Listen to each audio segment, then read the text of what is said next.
जो हमारी reflected wave है वो माइनस z डायरेक्शन में ट्रेवल कर रही है। ये है आपकी इंसिडेंट वेव और ये है आपकी ट्रांसमिटेड वेव, ये है आपकी रिफ्लेक्टेड वेव। अब अगर ये तीन कंपोनेंट्स एग्जिस्ट करते हैं आपके, तो उस केस में अब हम बाउंड्री कंडीशंस को लगाएं। उस केस में अगर हम बाउंड्री कंडीशंस को लगाते हैं तो अब हमारी बाउंड्री कंडीशन क्या कहती है? बाउंड्री कंडीशंस ये बोलती है कि EX1 should be equals to EX2। Tangential component of electric field in medium 1 should be tangential component of electric field in medium 2। अब मीडियम 1 में इलेक्ट्रिक फील्ड के कौन कौन से कंपोनेंट है? EX+1, EX-1। इसे हम लिखेंगे EX1 plus as well as EX1 minus should be equals to EX2। अगर हम इन सब की वैल्यूज z इक्वल्स टू 0 पे कैलकुलेट करते हैं, ठीक है ना, ये सब हम कैलकुलेट कर रहे हैं z इक्वल्स टू 0 पे अगर हम कैलकुलेट करें तो पहला हमारा जो बाउंड्री कंडीशन है वो क्या बोल रहा है? वो हमें ये बोल रहा है, यहाँ पे आप रखिए EX1 0 प्लस, और इसका वैल्यू ये हो जाएगा plus EX1 0 minus equals to EX2 क्या है? EX2 आपका EX2 0 प्लस। ओके, अगर आप इस नोटेशन के साथ थोड़े भी कंफ्यूज हैं तो आप इसे ऐसे भी लिख सकते हैं EI plus ER equals to ET। कुछ टेक्स्ट बुक्स में आपको ये ऐसे भी मिलेंगे, incident wave plus reflected wave का electric field should be equals to transmitted wave का इलेक्ट्रिक फील्ड। मीडियम 1 में total electric field should be equals to medium 2 में। लेकिन आपकी जो पॉपुलर टेक्स्ट बुक्स है विलियम हेट, उसमें ये नोटेशन दिया हुआ है, और जो स्टैंडर्ड टेक्स्ट बुक्स है उनके नोटेशन बहुत बार जो आपके मेन एग्जाम्स हैं उनमें एज इट इज़ पूछे जाते हैं। तो उसी से आपकी फेमिलियरिटी बनाए रखने के लिए हम उन नोटेशंस को काम में ले रहे हैं। अगर आप जो टेक्स्ट बुक आप रेफ़र कर रहे हैं उसमें कोई और नोटेशन है तो थोड़ा एक्स्ट्रा टाइम देके उन्हें समझ लीजिए, फिर अपने हिसाब से आप अपने नोटेशंस बनाइए और आप उन्हें इंटरप्रेट कर सकते हैं। आई प्रेफर कि आप जो स्टैंडर्ड टेक्स्ट बुक्स हैं उनके नोटेशंस को फॉलो करें, क्योंकि वही आपके जो मेन एग्ज़ाम है, चाहे वो आप ES लिख रहे हैं चाहे वो आप गेट लिख रहे हैं, तो आपको फ्रिक्वेंटली वही नोटेशंस मिलेंगे। तो बेटर कि आप उन पॉपुलर और उन स्टैंडर्ड टेक्स्ट बुक्स के नोटेशन को फॉलो करें। तो इस तरीके से भी लिखा जाएगा। अभी मैं इसी को फॉलो कर रही हूँ, एक स्टैंडर्ड को ही। तो ये हो गया इलेक्ट्रिक फील्ड की केस में बाउंड्री कंडीशन के लिए। दूसरा हमारा जो बाउंड्री कंडीशन है that says HY1 should be equals to HY2। Tangential component magnetic field should be equals to tangential component of magnetic field in medium 2। Okay, ये क्या हो जाएगा? ये है आपका HY1 plus HY1 minus, plus z direction में y का कंपोनेंट माइनस z डायरेक्शन में मैग्नेटिक फील्ड का component in medium 1 should be equals to HY2। Y2 जो है वो आपकी प्लस डायरेक्शन में ट्रांसमिटेड वेव का मैग्नेटिक फील्ड है। मीडियम 2 में यही मैग्नेटिक फील्ड का कंपोनेंट होगा, मीडियम 2 में आपकी ट्रांसमिटेड वेव एग्जिस्ट कर रही है तो उसका एक ही। अब आप जब z इक्वल्स टू 0 इसमें रखेंगे, z इक्वल्स टू 0 इसमें रखेंगे और z इक्वल्स टू 0 इसमें रखेंगे, तो आपकी इक्वेशन क्या बन जाएगी, यहाँ पे रखिए क्या बन जाती है, EX10 प्लस बाय η1, और यहाँ पे ये माइनस साइन के साथ लिखिएगा, minus EX10 minus upon η2। Electric field का x कंपोनेंट इन मीडियम 1, ये जो नॉट है ये 0 है, ये उसके एम्पलीट्यूड को बताता है। ये +2 अगर इसका मीडियम होगा, अगर इसका +2 एम्पलीट्यूड है तो ये हो सकता है आपका 1 हो। तो ये जो नोटेशन 0 है ये इलेक्ट्रिक फील्ड के लिए जो एक्सप्रेशन है उसके एम्पलीट्यूड को, पीक एम्पलीट्यूड को बताता है। आप लिखते हैं ना 2 sin ωt प्लस 3z, अगर आपने ऐसे लिखा है तो ये EX1 वगैरह जो है ना वो ये है। ओके, ये ओवर एक्सप्लेनेशन है आपके किसी भी तरीके के कन्फ्यूजन को मतलब क्लियर करने के लिए। यहाँ पे HY2 को रखिए, HY2 will be EX20 plus by η2। ठीक है, अब यहाँ पे आप EX2 की वैल्यू रखें। अगर आप EX2 की वैल्यू इसमें रखते हैं, EX2 की वैल्यू अगर आप यहाँ से उठा के लाते हैं तो ये क्या हो जाएगा, ये इक्वेशन हो जाएगी EX10 plus upon η1 minus EX10 minus upon η2 should be EX10 plus EX10 minus, ये मीडियम 1 में इलेक्ट्रिक फील्ड के x कंपोनेंट का एम्पलीट्यूड, ये मीडियम 1 में इलेक्ट्रिक फील्ड के x कंपोनेंट का magnitude when wave is in minus direction. तो ये आपकी जनरली रिफ्लेक्टेड वेव का इलेक्ट्रिक फील्ड है, ये इंसिडेंट वेव का इलेक्ट्रिक फील्ड है, अपॉन मैंने EX2 को ये रखा है, ये रख के अगर मैं η2 करूँ, इस तरीके से जब मैं एक्सप्रेशन लिखूँ और उसे फिर मैं जब सॉल्व करूँ तो that says EX10 minus upon EX10 plus will be η2 minus η1 divide by η2 plus η1।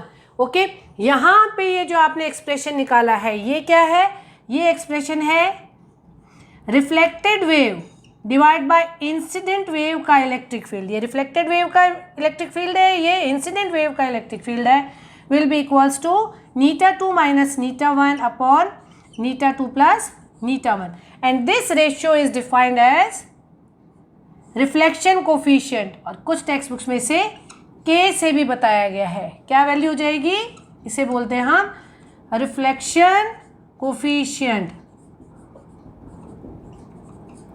ठीक है, रिफ्लेक्शन कोफिशिएंट, ये बहुत इंपॉर्टेंट कंक्लूजन है, यही हम आगे लेके चलेंगे जब हम ट्रांसमिशन लाइंस को पढ़ेंगे। एक कंक्लूजन ये हुआ, K की वैल्यू -1 से +1 तक हो सकती है। ठीक, इसी कंक्लूजन को अगर आप सेकेंड फॉर्म में लिखेंगे तो सेकेंड फॉर्म में आप कंक्लूड करेंगे EX20 plus upon EX10 plus is nothing but 2η2 upon η1 plus η2। ये क्या है, ये है आपका ट्रांसमिटेड वेव का electric field divide by incident wave का इलेक्ट्रिक फील्ड, और इस रेशियो को हम बोलते हैं ट्रांसमिशन कोफिशिएंट।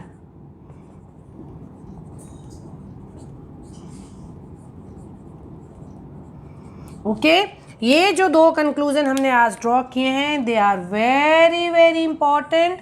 आप इनको जहाँ पे यूनिफॉर्म प्लेन वेव के रिफ्लेक्शन के नोट्स बना रहे हैं उस जगह पे आप हेडर में, आपके जो नोट्स बुक है उसके हेडर में आप बोल्ड में एक ये वाला कंक्लूज़न और एक ये वाला कंक्लूज़न जो है वो आप अलग कलर के मार्कर से बोल्ड में बड़े फॉन्ट में आप हेडर में लिख लीजिए, ये बहुत बार पूछा जाता है। तो किस तरीके से यूनिफॉर्म प्लेन वेव जब एक मीडियम से दूसरे मीडियम में आएगी तो क्या इंसिडेंट वेव है, क्या रिफ्लेक्टेड वेव है, क्या ट्रांसमिटेड वेव है, और उनसे एसोसिएटेड रिफ्लेक्शन कोफिशिएंट और ट्रांसमिशन कोफिशिएंट को आप कैसे कैलकुलेट करेंगे, ये हमने आज बहुत डिटेल में पढ़ लिया है।